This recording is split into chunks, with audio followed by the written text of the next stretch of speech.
महाराष्ट्र में शिंदे की सरकार जाने वाली है। सुप्रीम कोर्ट के चीफ जस्टिस ने फटकार लगाई है हरीश साल्वे को। तो क्या महाराष्ट्र में अवैध तरीके से सरकार बनाई गई और चीफ जस्टिस रमन्ना क्या करने वाले हैं? वहीं दूसरी तरफ तिरंगा को लेकर प्रधानमंत्री मोदी ने आरएसएस को फंसा दिया है। आज सोशल मीडिया पर लगातार मोहन भागवत से लेकर आरएसएस के टॉप नेताओं की तस्वीरें वायरल हो रही है, जिसमें साफ दिख रहा है कि उन्होंने अपने सोशल मीडिया प्लेटफॉर्म पर अपनी डीपी जिसको बोलते हैं उस पर तिरंगा नहीं लगाया है। लोग सवाल पूछ रहे हैं कि आखिर आरएसएस को तिरंगा से प्रॉब्लम क्या है। तीसरी बड़ी खबर है, सोचिए किस तरह से 5G स्पेक्ट्रम का जो नीलामी हुई है उसमें कितने का घोटाला हुआ है, और क्या जिस तरह से ए राजा को जेल भेजा गया था, क्या वर्तमान टेलीकॉम मिनिस्टर जेल जाएंगे, और आखिर जो बेस प्राइस था उससे नीचे पर 5G क्यों बेचा गया, क्यों ही दो ही प्लेयर थे मार्केट में, और क्या जानबूझकर 5G मोदी जी के दोस्तों को दी गई है? ये भी सबसे बड़ा सवाल है। और वहीं 10 लाख करोड़ रुपए मोदी जी ने टैक्स रिबेट कर दिया है, माफ़ कर दिया है, राइट ऑफ कर दिया है। इसके लिए कौन जिम्मेदार होगा? वही हरियाणा से एक हृदय विदारक खबर सामने आई है। सोचिए, पूरे देश को बनाना रिपब्लिक बना दिया गया है। कहीं धर्म के नाम पर लिंचिंग हो रही है, कहीं जाति के नाम पर हत्याएं हो रही है। हरियाणा के हिसार में एक तस्वीरें वायरल हो रही है, एक 2 मासूम बच्चे, एक महिला हाथ पकड़ रही है, पैर जोड़ रही है अपराधियों की। 4-5 लोग एक युवक की सरेआम हत्या कर रहे हैं। कहा जा रहा है कि जो हत्या जिसकी हुई है वो भले हिस्ट्री सीटर था, जमानत पर आया था, लेकिन सवाल है कि क्या इस देश में अब गैंगवार शुरू हो गया है? कोर्ट को कचहरी की कोई ज़रूरत नहीं है। सवाल ये भी है कि क्या सरकार ने सब कुछ शुरू किया है, और बीजेपी शासित राज्यों में क्या लोगों के अंदर से डर खत्म हो गया है कानून का? जो सरकार खुद ही बुलडोजर चलाती हो बिना कोर्ट के आदेश का, क्या अब जनता की अदालत लगने लगी है? तो इन उग्रवादियों में, नक्सलवादियों में, आतंकवादियों में फिर फ़र्क क्या है? क्या देश को तालिबान बना दिया जाएगा? जिसके हाथ में हथियार होगा वही मालिक होगा? ये वो तमाम सवाल है जो मैं आज आपके सामने उठाने वाला हूँ। और सवाल उठता है कि आखिर इस पर टेलीविज़न और अखबार कब बात करेंगे। नमस्कार, मैं शंभू कुमार सिंह और आप देख रहे हैं नेशनल दस्तक। आज की सबसे बड़ी खबर, हर घर में तिरंगा, हर हाथ में तिरंगा। 9 तारीख से 15 अगस्त तक लगातार तिरंगा फहराया जाएगा। अच्छी बात है, किसको दिक्कत हो सकती है? लेकिन सोचिए सोशल मीडिया पर क्या चल रहा है। सोशल मीडिया पर सरेआम लोग तस्वीरें शेयर कर रहे हैं कि किस तरह से बीजेपी के, ये देखिए अजीत अंजुम ने शेयर किया इस ट्वीट को पढ़िए, बीजेपी के तमाम बड़े नेता मोहन भागवत, सुरेश सोनी, दत्तात्रेय हंसबोले, सुरेश जोशी, कृष्णा गोपाल, नरेंद्र कुमार, किसी के भी प्रोफाइल पर तिरंगे की डीपी नहीं है। हाँ, कांग्रेस वालों ने नेहरू जी का हाथ में तिरंगा लगाए हुए डीपी लगाया है। तो सवाल है कि जो आरएसएस 52 सालों तक तिरंगा नहीं फहरा रही थी, 2001 में नागपुर दफ्तर में कुछ युवा तिरंगा फहराने गए थे आरएसएस के दफ्तर पर, उन पर एफआईआर दर्ज करा दिया गया था।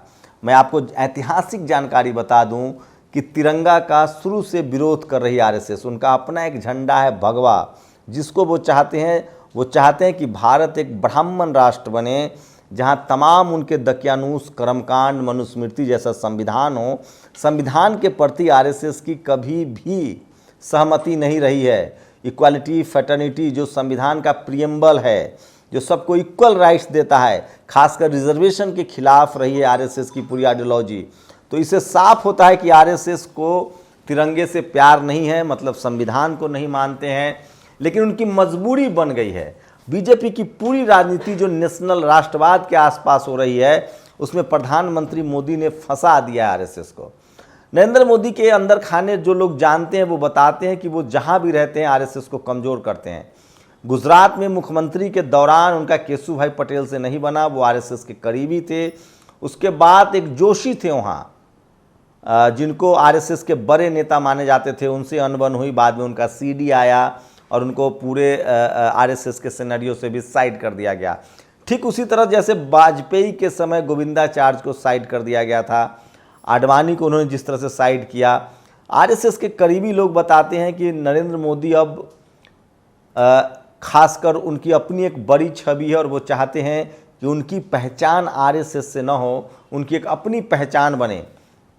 बहुत महत्वाकांक्षी व्यक्ति हैं और वो चाहते हैं कि इतिहास में उनका नाम दर्ज हो। विपक्षी लोग कह रहे हैं कि इनका नाम दर्ज होगा लेकिन हिटलर के तौर पे होगा। वही नरेंद्र मोदी की चाहत है कि भारत के लीजेंडरी लोगों में उनका नाम दर्ज हो। ये उनकी कोशिश है और इस कोशिश से निकलने के लिए वो हाथ पैर भी मार रहे हैं। वो चाहते हैं कि उन्हें आरएसएस के कार्यकर्ता के तौर पे तो कम से कम याद न रखा जाए, उस आरएसएस के तौर पे जिस पर बहुत सारे बदनुमा दाग हैं। आरएसएस पर ऐसे ऐसे बदनुमा दाग हैं जिसको आरएसएस चाह कर भी नहीं धो सकती है। महिलाओं के खिलाफ आरएसएस की बयानबाजी होती है। आरएसएस को लेकर एक सर्वमान्य प्रतिक्रिया है कि वो जाति और धर्म को लेकर नफरत फैलाते हैं, मुसलमानों को बहाना बनाकर वो राजनीति करते हैं। आज़ादी से पहले आरएसएस को लेकर बहुत सारी ऐसी खबरें हैं जो आरएसएस के अतीत को बहुत ब्लैक करता है। खासकर कुछ लोग उसको आरएसएस को ट्रांसलेट करते हैं रॉयल सेक्रेट सर्विस, मतलब अंग्रेज़ों के प्रति बहुत ही ज़्यादा लॉयल थे आरएसएस के लोग। वीर सावरकर को लेकर बहुत सारी बातें हैं। बंच ऑफ थॉट्स अब जब आप पढ़ेंगे तो आपको आरएसएस को लेकर, जो गुरु गोलवलकर हैं उनको लेकर, हेडगेवार को लेकर, तो आरएसएस को लेकर जो धारणाएं हैं वो आम आदमी को, एक भारतीय जो राष्ट्रवादी है उसको पछता नहीं है, क्योंकि आरएसएस पर बहुत सारे वो जातिवादी संगठन हैं। ब्राह्मणों में भी जो चित्पावन, जो कोंकण के ब्राह्मण होते हैं, जो पुणे के ब्राह्मण होते हैं, लगभग उनका आरएसएस पर कब्जा है। उसके अलावा वो किसी पर भरोसा नहीं करते हैं। आरएसएस में गैर ब्राह्मण सिर्फ रज्जू भैया जो हैं वही अब तक उनका प्रमुख हुए हैं, लेकिन उनको भी लंबे समय तक नहीं टिक पाए वो। तो आरएसएस को तिरंगा के मामले में तो कम से कम आरएसएस फंसती हुई नजर आ रही है। सोचिए, सावरकर, गोलवलकर, श्यामा प्रसाद मुखर्जी, दीनदयाल उपाध्याय, इन लोगों की कोई ऐसी फोटो जारी कर सकता है जिसमें तिरंगा लिए हुए कहीं भी नेहरू जी वाला वो दिख जाए, नेहरू जी की तरह। तो आरएसएस इससे निकलने की कोशिश कर रही है। अब दूसरी खबर 5G स्पेक्ट्रम को लेकर है। 5G स्पेक्ट्रम को 2.8 लाख करोड़ का नुकसान हुआ है। ये मैं नहीं कह रहा हूँ, ये टाइम्स बिजनेस कह रहा है। दरअसल 4 लाख करोड़ का बेस प्राइस रखा गया था, लेकिन उस प्राइस पर बिका नहीं। आपको पता है कि टेलीकॉम सेक्टर में अब महंगाई, उपभोक्ताओं के पैकेट से पैसे निकल रहे हैं क्योंकि मोनोपोली हो गई है। 2 ही बड़ी कंपनियां बच गई है। एक आपको बता दें जियो बच गई है इस देश में, और दूसरा आपको बता दें कि एयरटेल बच गई। एयरटेल की बहुत हालत ख़राब है। एक दौर था जब मोनोपोली ख़त्म हो गई थी और बहुत सारे प्राइवेट जो है वेंचर्स थे। बीएसएनएल मजबूत था, जियो, वोडाफोन, तमाम कंपनियां थी। लेकिन 2G स्पेक्ट्रम का जिस तरह से मामला आया, और कहा जाता है कि अगर आपको किसी देश को कंट्रोल करना है तो उसके कम्युनिकेशन पर कंट्रोल कीजिए। आप देखते होंगे जब किसी देश पर राष्ट्रपति शासन लागू हो या सेना का शासन होता है तो सबसे पहले टीवी और अखबार के दफ्तरों पर कंट्रोल किया जाता है, कम्युनिकेशन पर। क्या प्रधानमंत्री नरेंद्र मोदी चाहते हैं कि कम्युनिकेशन पर उनका कंट्रोल हो?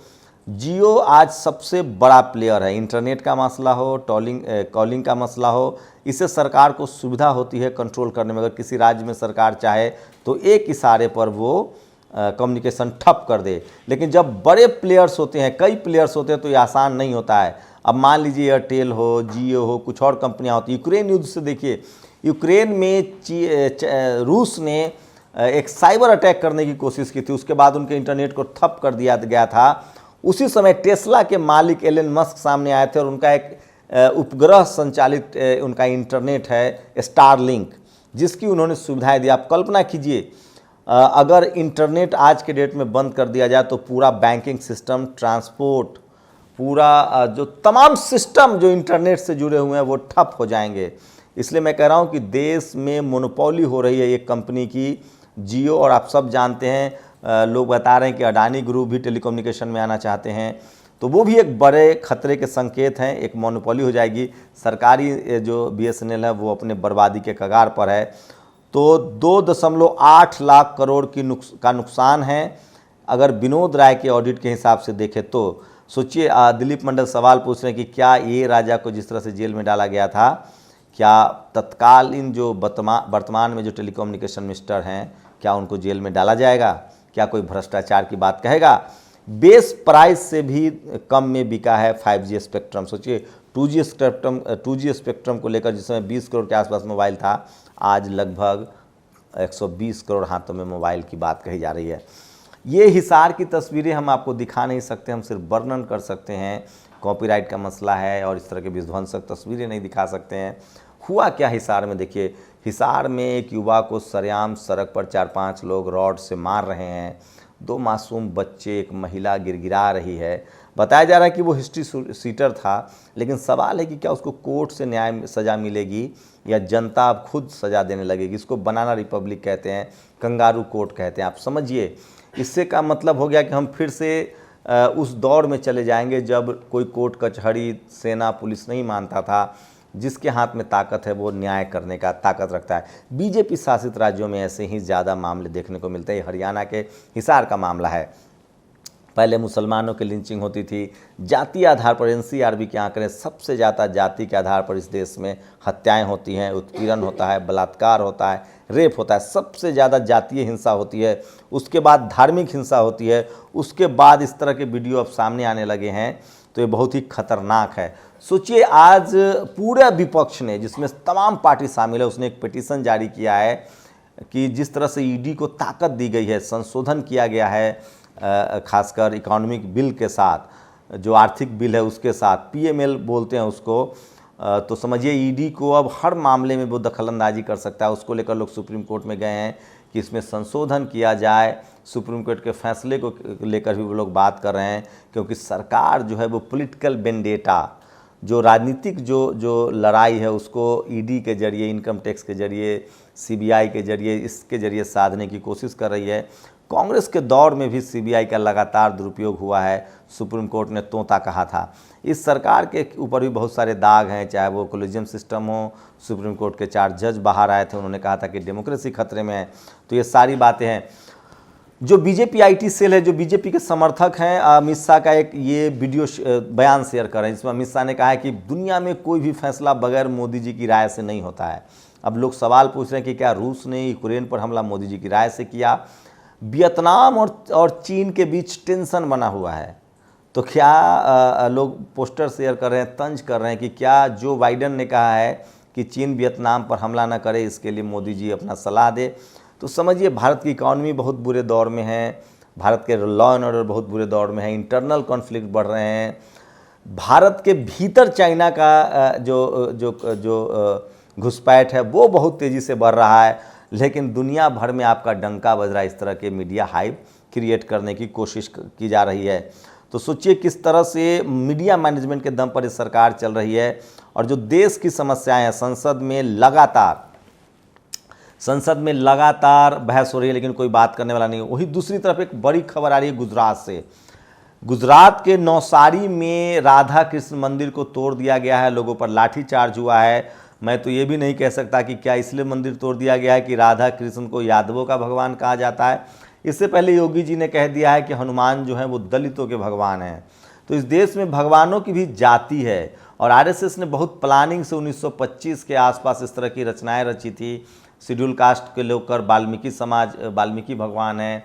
ओबीसी की कम्युनिटी में बहुत सारे देवी देवता, उसमें कृष्ण प्रमुख है, जिनको यादव ओबीसी कम्युनिटी के लोग अपना भगवान मानते हैं। तो सोचिए, धर्म की राजनीति करने वाली बीजेपी ने नौसारी में ये मंदिर तोड़ दिया है। आम आदमी पार्टी इसको बड़ा मुद्दा बना रही है। और वही आज सबसे बड़ा सवाल है कि क्या हर घर तिरंगा, हर हाथ में तिरंगा, क्या आरएसएस के लोग भी तिरंगा का सम्मान करते हैं? और अगर आप तिरंगा का सम्मान करते हैं तो आपको संविधान का भी सम्मान करना पड़ेगा। भगत सिंह कोश्यारी जो महाराष्ट्र के गवर्नर हैं, उनको लेकर लगातार गुस्सा भड़कता जा रहा है। जिस तरह से उन्होंने ज्योतिबा फुले और सावित्रीबाई फुले पर टीका टिप्पणी की है। आपको बता दूं कि कोश्यारी अपने परिवार के इकलौते 11 भाई बहन थे, वो 9वें संतान हैं।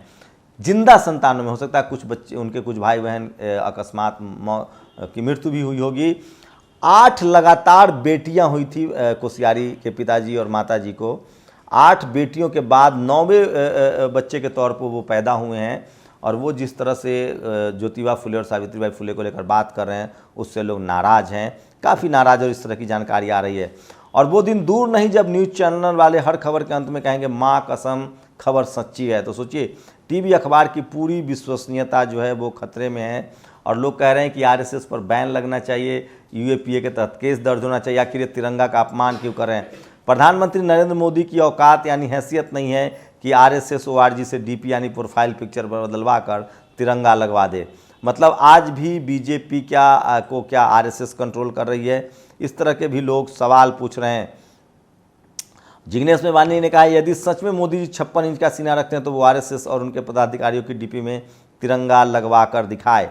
बैंकों ने पिछले 5 वर्षों में 10 लाख करोड़ रुपए बट्टे खाते में डाला। एक तरफ बैंक इतनी बड़ी रकम बट्टे खाते में डाल रहा है, दूसरी तरफ आपसे क्या कहा जा रहा है। दीपक शर्मा का एक ट्वीट है, हरीश साल्वे की कमजोर दलीलों पर आज जिस तरह चीफ जस्टिस रमन्ना ने सवाल उठाए उससे ऐसा लगा कि देश में अभी बहुत कुछ बचा हुआ है। सोचिए, चीफ जस्टिस रमन्ना ने कहा है कि हमने 10 दिन का स्टे दिया था आपको, 10 दिन हमने 10 दिन के लिए सुनवाई क्या टाली, आपने सरकार बना ली। सिंधे के वकील से बोले सीजीआई चीफ जस्टिस रमन्ना।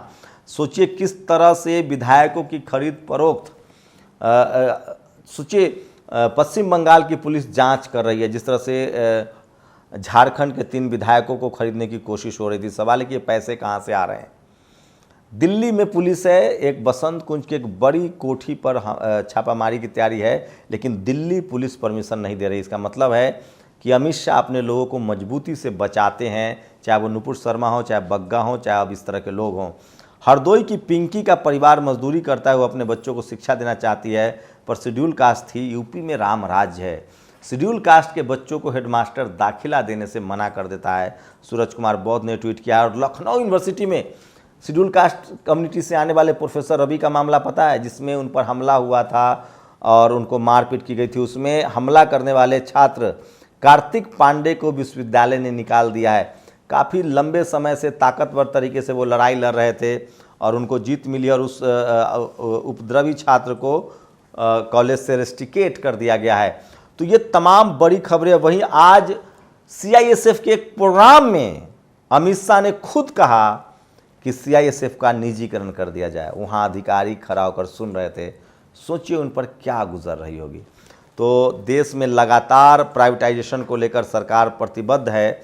मैं एक बार फिर कह रहा हूँ कि जितना ज़्यादा प्राइवेटाइजेशन होगा, सवर्णों की सिर्फ नौकरी जाएगी, एससी एसटी ओबीसी माइनॉरिटी के लोगों की रीढ़ की हड्डी टूट जाएगी, क्योंकि उनके पास कोई प्लान भी नहीं है। एससी एसटी ओबीसी के लोग हैं, माइनॉरिटी के लोग हैं जो पहली बार स्कूल कॉलेज जा रहे हैं, उनके बच्चे नौकरी का सपना देखते हैं। उनके पास न बिजनेस है, न उनके पास शहर में ज़मीन है, न वो judiciary, media, bureaucracy, college, university, कहीं उनकी भागीदारी नहीं है। उनके पास कोई नाते रिश्तेदार भी नहीं है जो उनकी मदद करे। उनके पास एक अदद एजुकेशन और उसके सहारे सरकारी नौकरी का सपना होता था, वो भी लगभग ख़त्म होता जा रहा है। तो सवाल है कि क्या बंच ऑफ थॉट्स में जो गोलवलकर ने कहा है कि किसी देश पर लंबे समय तक शासन करना है तो आपको उस देश की इकॉनमी पर कब्जा करना होगा, उस देश के कम्युनिकेशन पर कब्जा करना होगा और बाद में उस देश के आर्मी पर आपको कब्जा करना होगा। क्या आरएसएस इसी तरफ बढ़ रही है? ये वो तमाम सवाल है जो लोग पूछ रहे हैं और मैं आपको बता रहा हूँ। सोचिए, महंगाई पर लगातार सदन में चर्चा हो रही है, लेकिन कोई टीवी अखबार एक खबरें नहीं दिखाएगा आपको। ये वो तमाम बड़ी खबरें थी जो मैं आपके लिए लेकर आया था। मैं इसलिए बार बार कहता हूँ कि सोशल मीडिया ही सच्चा मीडिया है, सोशल मीडिया ही बहुजन मीडिया है। सोशल मीडिया पर ये खबरें जो मैंने आपको बताई, ये आपके लिए ज़रूरी थी या नहीं थी, आप लोग कमेंट करके हमें बता सकते हैं। अगर आपको इन खबरों पर सहमति हो तो आप अपनी राय भी दे सकते हैं। सोचिए, टीवी लगातार आपको वो खबरें दिखा रहा है, उन मुद्दों पर बहस दिखा रहा है जिससे सीधे सीधे सरकार को फ़ायदा होता है। मेरी कोशिश होती है कि मैं वो खबरें आप तक दिखाऊं जो आपके लिए सरोकार रखता है, जिसमें भय, भूख और भ्रष्टाचार हो। अपनी प्रतिक्रिया जरूर दीजिए। शुक्रिया। नेशनल दस्तक की आपसे गुजारिश है कि अगर इसको बचाना चाहते हैं तो नेशनल दस्तक को सब्सक्राइब करने के लिए रेड कलर के सब्सक्राइब बटन को दबाएं, फिर बेल आइकन की घंटी दबाएं। नेशनल दस्तक को बचाने के लिए बहुत ज़रूरी है कि हर खबर को शेयर करें, लाइक करें, कमेंट जरूर करें।